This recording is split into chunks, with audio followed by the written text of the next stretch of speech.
These methods were used to develop the first zebrafish model of neuroblastoma metastasis and to demonstrate that this model can faithfully recapitulate many features of metastasis seen in patients with high-risk neuroblastoma.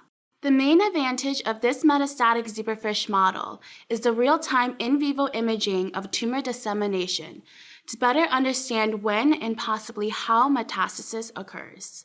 This technique isn't specific to neuroblastoma and can be applied to zebrafish models of diverse types of cancers, as long as the tumor cells can be identified and tracked, leading to an array of possibilities.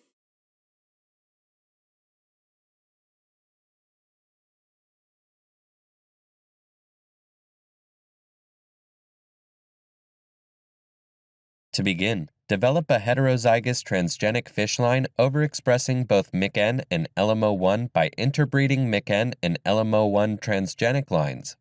At 1 day post-fertilization, use a stereoscopic fluorescence microscope to sort the progeny of outcross for EGFP expression, which presents as EGFP-positive points. After sorting, isolate screened embryos into separate petri dishes and label dishes as MYCN positive or MYCN negative. Visualize and sort embryos of both groups for LMO1 expression 3 to 4 days post-fertilization. Look for red fluorescent spots in both the superior cervical ganglion and non-PSNS dopaminergic neuronal cells, especially in the oblongata medulla of the hindbrain.